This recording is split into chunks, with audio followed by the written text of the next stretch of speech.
New ইয়র্কের Jackson থেকে আপনাদের সঙ্গে আছে আমি খালেদ মহিউদ্দিন। দর্শক, আজকের খবর শুনলে আপনাদের চোখ কপালে উঠবে। ধৈর্য ধরে শুনতে থাকুন। প্রিয় দর্শক, ডোনাল্ড ট্রাম্প ঠিক কী চাইছেন? ধ্বংস নাকি সম্পূর্ণ আত্মসমর্পণ? গতকাল 28শে জানুয়ারি সন্ধ্যে 7টা ঠিক তখনই এমন একটা খবর সামনে এলো যা শুনে হোয়াইট হাউস থেকে তেহরান সবার কপালে চিন্তার ভাঁজ। ট্রাম্প আর কোনো রাগঢাক রাখেননি, সোজা জানিয়ে দিয়েছেন, হয় নিউক্লিয়ার ডিল করো, না হয় এমন ধ্বংসলীলা দেখবে যা জুনের হামলাকেও হার মানাবে। কিন্তু এখানেই গল্পের শেষ নয়। ট্রাম্প যখন আগুনের গোলা ছুটছেন, ইরান তখন নিঃশব্দে হাত রেখেছে বিশ্ব অর্থনীতির অক্সিজেন পাইপে, স্টেট অফ হরমুজের উপর। ইরান বলছে, তেলের নল আমাদের হাতে, হামলা করলে সারা পৃথিবী অন্ধকারে ডুববে। আর এই বারুদের স্তূপের উপরে দাঁড়িয়ে তুরস্ক আমেরিকাকে দিয়েছে গতকাল এক চূড়ান্ত হুঁশিয়ারি। দর্শক, পরিস্থিতি কি হাতের বাইরে চলে যাচ্ছে, নাকি এটা ট্রাম্পের নতুন কোনো একটা চাল? দেখুন, গত কয়েক সপ্তাহ ধরে আমরা কি দেখছিলাম, কি নিয়ে আলোচনা করছিলাম? ইরানে আন্দোলন হচ্ছে, রাস্তায় বিক্ষোভ হচ্ছে, আর আমেরিকা সেই সুযোগে মানবাধিকার নিয়ে বড় বড় বুলি আওড়াচ্ছে, তাই তো? কিন্তু খেলাটা গতকাল ঘুরে গেছে। হঠাৎ করে সিনারিও চেঞ্জ। এখন আর বিক্ষোভ বা প্রোটেস্টের কথা বলা হচ্ছে না। হঠাৎ করেই এখন টেবিলের মাঝখানে এসে পড়েছে নিউক্লিয়ার বোম আর যুদ্ধ জাহাজ। কিন্তু কেন? কারণটা খুব সিম্পল। ইরানে বিক্ষোভের আগুন এখন কিছুটা স্থিমিত হয়েছে, বা বলতে পারেন নিয়ন্ত্রণে চলে এসেছে। তাই আমেরিকা বুঝতে পেরেছে যে শুধু বিক্ষোভ দিয়ে ইরান সরকারকে ফেলা যাবে না। তাই এবার ট্রাম্প বের করেছেন তার পুরনো কিন্তু সবচেয়ে ভয়ানক তাস, নিউক্লিয়ার থ্রেট, অর্থাৎ সোজা যুদ্ধের হুমকি, কোনো ঢাকাঢাকি না। আজকের প্রথম এবং সবচেয়ে ভয়ানক খবর, ডোনাল্ড ট্রাম্পের 7 মাসের আলটিমেটাম। ট্রাম্প পরিষ্কার বলেছেন, জুন মাসে যে অপারেশন চালানো হয়েছিল, এবার তার চেয়েও বহুগুণ বড় হামলা হবে যদি ইরান আলোচনায় না বসে। চলুন এবার এই জটগুলো খোলা যাক। সবার আগে আসি ডোনাল্ড ট্রাম্পের গতকাল 28শে জানুয়ারির সেই বিস্ফোরক বিবৃতিতে। এ বাদেও আরও অনেক খবর আছে, এই খবরটা আগে মন দিয়ে শুনুন। সন্ধ্যা 7টার সময় ট্রাম্প যে ভাষায় কথা বলেছেন, সেটা কোনো রাষ্ট্রনায়কের ভাষা না, সেটা একজন ওয়ার লর্ডের ভাষা। তিনি রেফারেন্স টেনেছেন জুন মাসের। মনে আছে জুন মাসে কি হয়েছিল? আমেরিকা এবং ইরানের মধ্যে উত্তেজনা চরমে ছিল। ট্রাম্প দাবি করছেন, তখন অপারেশন মিডনাইট হ্যামারের মতো গোপন অপারেশনে ইরানকে বড় ধাক্কা দেওয়া হয়েছিল। এখন ট্রাম্প বলছেন, সেটা তো ট্রেলার ছিল, এবার যেটা হবে, যেটা আসবে, সেটা মেন পিকচার। ট্রাম্পের এই হুমকির টাইমিংটা লক্ষ্য করুন। এতদিন আমেরিকা বলছিল, আমরা ইরানের জনগণের পাশে আছি, বিক্ষোভকারীদের সমর্থন করছি, আর আজ হঠাৎ বলছে নিউক্লিয়ার ডিল করতে এসো, নইলে মারব। এর মানে কি? এর মানে হলো, ইরানে যে সরকার পতনের স্বপ্ন আমেরিকা দেখছিল বা দেখেছিল, সেটা সম্ভবত বিক্ষোভ দিয়ে সফল হচ্ছে না। গ্রাউন্ড রিয়ালিটি হলো, ইরানের সরকার প্রোটেস্ট অনেকটাই কন্ট্রোল করে ফেলেছে। তাই আমেরিকাকে এখন স্ট্র্যাটেজি বদলাতে হচ্ছে। তারা এখন সরাসরি মিলিটারি কনফ্রন্টেশন বা সামরিক সংঘাতের ভয় দেখিয়ে ইরানকে আলোচনায় বসাতে চাইছে। কিন্তু ট্রাম্পের এই স্টাইলটা দেখুন। তিনি বলছেন, একটি বিশাল মার্কিন নেভাল ফ্লিট, একটি নূতন নৌবহর ইরানের দিকে ধেয়ে আসছে। ট্রাম্প দাবি করছেন, ভেনিজুয়েলায় যে পরিমাণ সেনা মোতায়েন করা হয়েছিল, তার চেয়েও বড় শক্তি নিয়ে এই ফ্লিট এগিয়ে যাচ্ছে। এটা কি শুধু ভয় দেখানো? না বন্ধুরা, যখন এয়ারক্রাফট ক্যারিয়ার, ডেস্ট্রয়ার শিপ আর নিউক্লিয়ার সাবমেরিন মুভ করে, তখন সেটা আর শুধু কথার কথা থাকে না, তখন সেটা যুদ্ধের মহড়ায় পরিণত হয়। কিন্তু প্রশ্ন হলো, বন্দুকের নল কপালে ঠেকিয়ে কি আদেও শান্তি আলোচনা হয়? ইরান কি ভয় পেয়ে ট্রাম্পের পায়ে পড়বে নাকি রে ভাই? ইতিহাস কিন্তু অন্য কথা বলে। পারস্যের ইতিহাস বলে, যখনই তাদের কোণঠাসা করা হয়েছে, তারা আরও ভয়ানক ফনা তুলেছে। আর এখানেই আসছে আমাদের দ্বিতীয় পয়েন্ট, ইরান চুপ করে বসে নেই। ট্রাম্পের এই হুমকির ঠিক পরেই ইরানের রেভলিউশনারি গার্ড কর্পস IRGC একটি হাড় হিম করা ঘোষণা দিয়েছে। তারা বলেছে, স্টেট অফ হরমুজ এখন আমাদের নখদর্পণে। যারা জিওপলিটিক্স ফলো করেন, তারা জানেন এই স্টেট অফ হরমুজ জিনিসটা আসলে কি, এর গুরুত্ব কতটা। এটা বিশ্বের তেলের ধমনী। পৃথিবীর মোট তেলের একটা বিশাল অংশ এই সরু জলপথ দিয়ে যায়। চীন, জাপান, ভারত, দক্ষিণ কোরিয়া, পুরো এশিয়ার অর্থনীতি এই রাস্তার উপর নির্ভরশীল। ইরান পরিষ্কার ভাষায় বলে দিয়েছে, এই পুরো এলাকা তাদের ইন্টেলিজেন্স সিস্টেম এবং র্যাডারের আওতায়। তারা শুধু দেখছে না, তারা কন্ট্রোল করছে। ইরানের সেনা কমান্ডারের বক্তব্য একদম ক্রিস্টাল ক্লিয়ার, যদি আমাদের উপরে হামলা হয়, আমরা 1 ইঞ্চিও পিছু হটব না। আর তখন এই রাস্তা দিয়ে কার তেল যাবে, সেটা আমরা ঠিক করব। এবার সিরিয়াসলি ভাবুন তো একবার দর্শক, ইরান যদি কাল সকালে এই জলপথে একটা বা দুটো জাহাজ ডুবিয়ে দেয় বা মাইন পেতে রাখে, তাহলে কি হবে? তেলের দাম আকাশ ছোঁবে, গ্লোবাল স্টক মার্কেট ক্র্যাশ করবে, আমেরিকা হয়তো ইরানের উপরে বোমা ফেলবে, কিন্তু সেই বোমার আগুনে পুড়বে আপনার আর আমার পকেট। ইরান খুব কৌশলে খেলছে, তাই তারা আমেরিকাকে বলছে না যে আমরা তোমাদের হারাবো, তারা বলছে তোমরা আমাদের মারলে আমরা গ্লোবাল ইকোনমিকে সুসাইড ভেস্ট পরিয়ে উড়িয়ে দেব। একেই বলে অ্যাসিমেট্রিক ওয়ারফেয়ার। ইরান জানে তারা আমেরিকার সাথে সামনাসামনি যুদ্ধে পারবে না, তাই তারা এমন জায়গায় আঘাত করার হুমকি দিচ্ছে যেখানে আঘাত করলে আমেরিকার মিত্ররা ইউরোপ এবং এশিয়া আমেরিকার উপরেই চাপ সৃষ্টি করবে যুদ্ধ থামানোর জন্য। আর এটাই হলো ইরানের আসল মাস্টার স্ট্রোক। এবার আসি তৃতীয় এবং অত্যন্ত ইন্টারেস্টিং ঘটনায়। তুরস্ক ন্যাটোর সদস্য, আমেরিকার মিত্র, কিন্তু এক্ষেত্রে তারা দাঁড়িয়েছে ইরানের পাশে। তুরস্কের পররাষ্ট্রমন্ত্রী হাকান ফিদান গতকাল 28শে জানুয়ারি যে বিবৃতি দিয়েছেন সেটা ওয়াশিংটনের গালে একটা চড় বলতে পারেন। তিনি স্পষ্ট বলেছেন ইরান আলোচনায় রাজি, কিন্তু আমেরিকা যেভাবে এগোচ্ছে সেটা ভুল। আর যদি ইরানে আগুন লাগে, সেই আগুনের আঁচ শুধু ইরানে থাকবে না, পুরো রিজিয়ন জ্বলে উঠবে। কিন্তু দর্শক, তুরস্ক কেন এত চিন্তিত? কারণটা ভূ রাজনীতি। ইরানের ঠিক পাশেই তুরস্ক। যদি ইরানে যুদ্ধ লাগে, লক্ষ লক্ষ রিফিউজি তুরস্কে ঢুকবে। কুর্দি ইস্যু তখন মাথাচাড়া দেবে আরও বেশি করে। সিরিয়ার যুদ্ধ আবার নতুন করে জ্বলে উঠবে। তুরস্কের ইকোনমি এমনিতেই একটু টালমাটাল অবস্থায় আছে, তারা তাদের সীমান্তে আরেকটা আফগানিস্তান বা ইরাক হতে দিতে পারে না। হাকান ফিদান খুব দামি একটা কথা বলেছেন। তিনি বলছেন আমেরিকা যেন শক্তি না দেখিয়ে ডিপ্লোম্যাসি বা কূটনীতি ব্যবহার করে। তিনি আমেরিকার তৈরি করা সেই গল্প ভেঙে দিচ্ছেন যে ইরান জেদি, ইরান কথা শোনে না। তুরস্ক বলছে না, ইরান কথা বলতে চায়, কিন্তু তোমরা মানে আমেরিকা আগে তোমাদের বন্দুকটা নামাও। দেখুন, তুরস্ক এখানে ফায়ার ব্রিগেডের কাজ করছে। তারা জানে আমেরিকার ট্রাম্প প্রশাসন হয়তো হামলা করে চলে যাবে, কিন্তু সেই ধ্বংসস্তূপের পাশে বসবাস করতে হবে তুরস্ক, কাতার এবং সৌদি আরবকে। তাই আমেরিকার মিত্র হওয়া সত্ত্বেও তুরস্ক এবার আমেরিকার চোখের দিকে তাকিয়ে না বলছে। এটা কিন্তু আমেরিকার জন্য খুব একটা সুখবর নয়। মধ্যপ্রাচ্যে তাদের একচেটিয়া দাদাগিরি যে এবার আর সবাই মেনে নিচ্ছে না মুখ বুজে, এটা তারই প্রমাণ। এবার চলুন চতুর্থ খবরে। আমেরিকা কি শুধুই হুমকি দিচ্ছে, নাকি তারাও ভয় পাচ্ছে? এর উত্তর লুকিয়ে আছে তাদের ডিফেন্স ডিপ্লয়মেন্টে। খবর পাওয়া যাচ্ছে আমেরিকা মধ্যপ্রাচ্যে তাদের ঘাঁটিতে অতিরিক্ত পেট্রিয়ট মিসাইল সিস্টেম এবং থার্ড এয়ার ডিফেন্স সিস্টেম বসাচ্ছে। কিন্তু কেন? যদি আপনি এতটাই কনফিডেন্ট হন যে ইরানকে এক তুড়িতেই উড়িয়ে দেবেন, তাহলে এত হাই লেভেল ডিফেন্স সিস্টেম কেন রে ভাই? কারণ পেন্টাগন খুব ভালো করে জানে ট্রাম্প যাই বলুন না কেন, ইরানের মিসাইল ভান্ডার ওই জিনিসটা ফেলনা নয়। ইরানের কাছে এমন ব্যালিস্টিক মিসাইল আছে যা নিমেষের মধ্যে ইরাক, সিরিয়া বা কাতারে থাকা মার্কিন ঘাঁটিগুলো ধুলোয় মিশিয়ে দিতে পারে। আমেরিকা হামলা করার প্ল্যান করছে, এটা যেমন সত্য, ঠিক তেমনই তারা জানে যে পাল্টা মার আসবেই। অ্যাকশন এবং রিয়াকশন, নিউটনের এই সূত্র পলিটিক্সেও খাটে। আমেরিকা প্রিপেয়ার্ড হচ্ছে সেই রিয়াকশনের জন্য। আকাশপথে নজরদারি বাড়ানো হয়েছে, র্যাডার সবসময় অন। তার মানে কি জানেন? তার মানে হলো ডিসিশন মেকিং লেভেলে যুদ্ধ অপশানটা আর টেবিলের নিচে নেই, ফাইলের উপরে চলে এসেছে।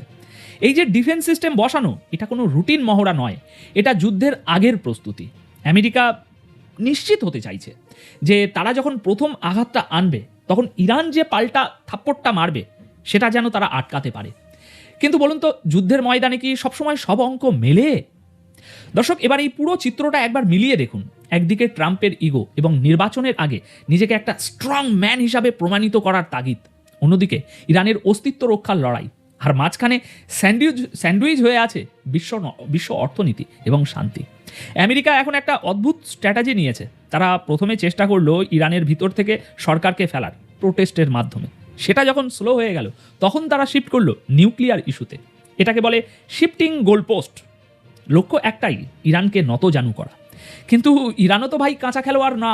তারা জানে সাদ্দাম হোসেন বা গাদ্দাফি যে ভুল করেছিল, অর্থাৎ নিউক্লিয়ার ক্ষমতার আশা ছেড়ে দিয়ে পশ্চিমের উপরে বিশ্বাস করা, সেই ভুল করলে তাদেরও এই একই পরিণতি হবে। তাই আমেরিকা যত চাপ বাড়াচ্ছে, ইরান তত বেশি তার নিউক্লিয়ার প্রোগ্রামের দিকে ঝুঁকছে। আর যারা সাধারণ মানুষ, আমাদের কাছে মনে হতে পারে দূর, ওসব তো অনেক দূরের ঘটনা। কিন্তু বিশ্বাস করুন, এই আগুনের আঁচ আপনার রান্নাঘর পর্যন্ত পৌঁছাতে সময় লাগবে না। হরমুজ প্রণালীতে একটা স্ফুলিঙ্গ, একটা ইনসিডেন্ট, একটা হ্যাপেনিং, ব্যাস তেলের দাম ডবল আর জিনিসপত্রের দাম আকাশ ছোঁয়া। ট্রাম্প হয়তো ভাবছেন তিনি একটা ছোট্ট যুদ্ধ করে হিরো হবেন, কিন্তু ইতিহাসে ছোট্ট যুদ্ধ বলে কিছু হয় না। যুদ্ধ শুরু করা যায়, কিন্তু শেষ করাটা আর নিজের হাতে থাকে না। আমেরিকা ভিয়েতনামে, আফগানিস্তানে, ইরাকে সেটা হাড়ে হাড়ে টের পেয়েছে। তাও কি তাদের শিক্ষা হয় না? শিক্ষা কি নেবে না? এখন ভিডিওর শেষ প্রান্তে এসে একটা কথাই বলবো, পরিস্থিতি অত্যন্ত ক্রিটিক্যাল।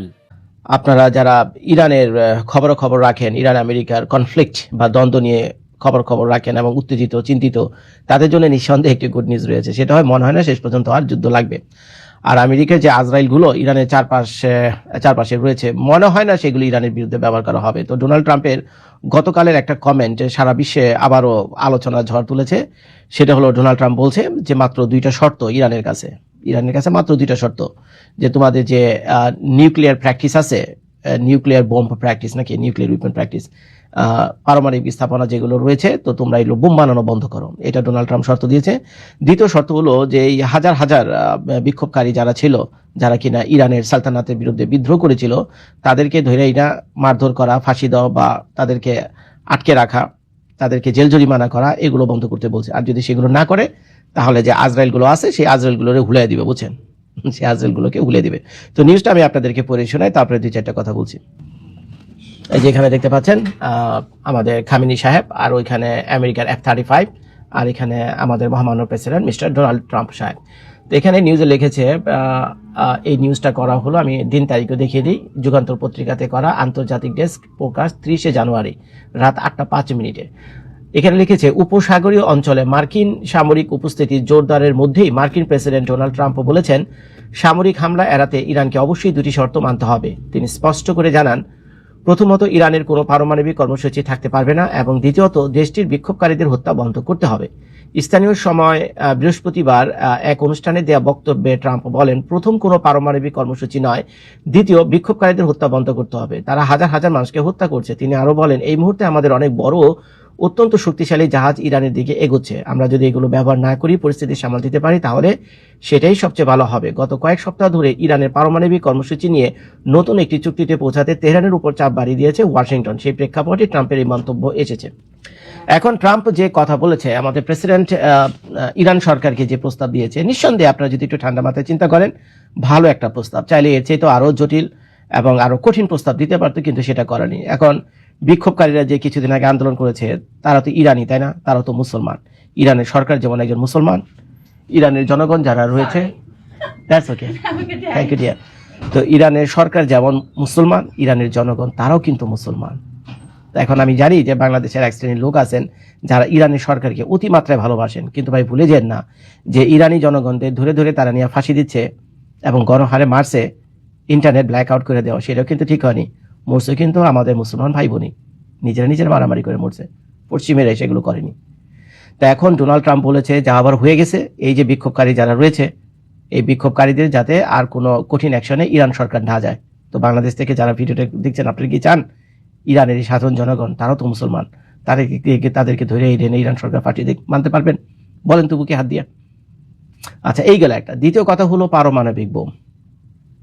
মিডল ইস্টের কোনো দেশের কাছে পারমাণবিক বোম নাই, কোনো দেশের কাছে নাই। সৌদি আরব মিডল ইস্টের একটা শক্তিশালী দেশ, কি নাই তাদের কাছে? পয়সা, গাড়ি, বাড়ি, সালতানাত সব আছে, পারমাণবিক বোম নাই। তারপরে ইউনাইটেড আরব আমিরাত, কি নাই? ইউরোপ আমিরাতের কাছে তো ইউরোপের অনেক দেশও হার মানে, তাদের কি জৌলস পারমাণবিক বোম আছে? নাই। কাতার নাই, ওমান নাই। কোথায় আছে বলেন? একটা দেশের নাম বলে মিডল ইস্টের কোথাও নেই। তাহলে মিডল ইস্টের কোনো দেশই যেহেতু পারমাণবিক বোম নাই, তাহলে ইরানের কাছে পারমাণবিক বোম বানানো এতটা জরুরি কি কারণে বলেন? এতটা জরুরি কি না? কার জন্য পারমাণবিক বোম বানাবে? আর যাদের উদ্দেশ্যে সেই পারমাণবিক বোম বানাইতেছে, সে তাদের সাথে তো মানে এটা একটা অসম প্রতিযোগিতা, যেটাকে বলে, বুঝতে পারছেন? এটা একটা অসম প্রতিযোগিতা। এখন ইরান সরকার অর্থনৈতিকভাবে খুব শক্তিশালী হইতে হতে, সেটা না একটা কথা ছিল। আপনার দেশের জনগণ, ইরানের জনগণ খেতে 2 বেলা ভাত পায় না। $1 বিনিময়ে 14 লক্ষ ইরানিয়ান রিয়াল। চিন্তা করতে পারেন, $1 নিয়ে যদি আমি এই মুহূর্তে ইরানে যাই, আমাকে ব্ল্যাক মার্কেটে 14 লক্ষ ইরানিয়ান রিয়াল দিবে, আর ব্যাংকে দিবে 10-12 হাজার ইরানিয়ান রিয়াল। তার মানে ডলারের চরম সংকট সেখানে। আর যেহেতু ডলার নাই, তারা তাদের জনগণের জন্য না খাবার কিনতে পারতেছে, না সেই দেশে পানি আছে, না সেই দেশে ইলেকট্রিসিটি আছে। এই যে যুদ্ধের যে একটা ডামাডোল সেখানে বাঁচতেছে। গতকালের নিউজ আমি বললাম না, রাশিয়ান যে টেকনিশিয়ানরা ছিল, তাদের যে ইলেকট্রিসিটি পাওয়ার প্ল্যান্টগুলো ছিল, নিউক্লিয়ার ইলেকট্রিসিটি পাওয়ার প্ল্যান্টগুলো, সেখান থেকে শত শত রাশিয়ানরা সেখান থেকে চলে যাওয়ার জন্য অলরেডি ওই তেহরান টু মস্কো টিকিট কেটে বসে রয়েছে বলেন। এখন এরা যদি এই ঝামেলার ভিতরে এই ছাইরা ইরান ছেড়ে চলে যায়, তাহলে ইরান তো সারা ইরান অন্ধকারে ডুবে যাবে, কারণ তাদের ইলেকট্রিসিটি আসবে কোথেকে, পানি আসবে কোথেকে, পানির অভাবে তেহরান ছাড়তেছে। আপনি চিন্তা করেন, তেহরানের মানুষ পানির অভাবে তেহরান ছেড়ে চলে যেতেছে। তো এই হলো যখন অবস্থা, একটা রুটির দাম সেখানে 50,000 রিয়াল, খাইতে মানুষ ভাত পায় না। তো ভাই কি দরকার, কি দরকার আমার বুঝান, কি দরকার এই বোম টোম বানানোর প্রতিযোগিতায় যাওয়া? আগে তো নিজের দেশের মানুষের 2টা ডাল ভাত খাওয়ায় বাঁচান। এই যে নিরীহ মানুষগুলো যে আন্দোলন করছে ইরান সরকারের বিরুদ্ধে, তারা তো এই অত্যাচার থেকে বাঁচার জন্য, তারা তো ক্ষুধার হাত থেকে বাঁচানোর জন্য, তারা তো অর্থনৈতিক মুক্তির জন্য, তাদের ব্যবসা বাণিজ্য করার জন্য, তাদের বউ বাচ্চার কাছে 2টা রুটি কিনে খাওয়ানোর জন্য বিদ্রোহ করছে। তারা তো শখে বিদ্রোহ করেনি রে ভাই। এটা তো আওয়ামী লীগ বিএনপির বিদ্রোহ না যে তারা সালতানাতের জন্য বিদ্রোহ করছে, তারা 2 বেলা খাওয়ার জন্য বিদ্রোহ করছে। বাংলাদেশ থেকে যারা ভিডিওটা দেখছেন একটু ঠান্ডা মাথায় ভেবে দেখেন, এটা তো কোনো অন্যায় বিদ্রোহ ছিল না।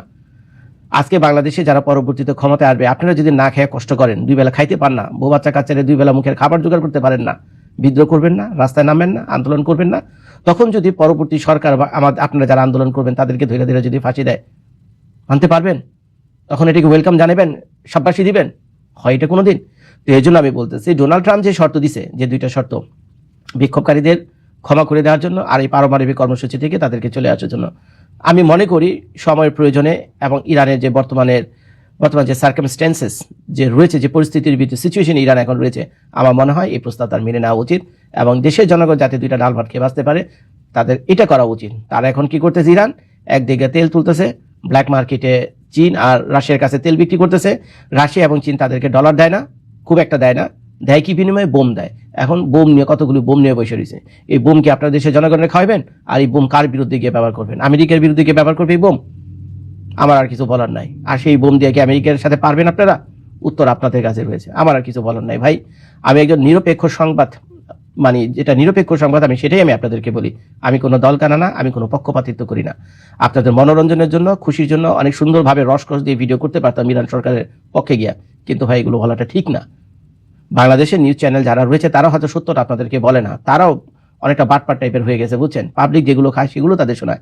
আমার ভাই, আমার এই নিউজ, আমার এই ভিডিও সব পাবলিকের জন্য না। যাদের মাথায় মাল আছে, আমার ভিডিও শুধুমাত্র তাদের জন্য। আমি ভাই মঙ্গলের জন্যই বললাম, ইরান সরকারের উচিত যে কোনোভাবেই হোক আমেরিকার সাথে একটা সিটিং মিটিং করে এটাকে সেট করা, নাহলে কিন্তু বড় বিপদ। ভিডিওটা দেখার জন্য ধন্যবাদ। আসসালামু আলাইকুম।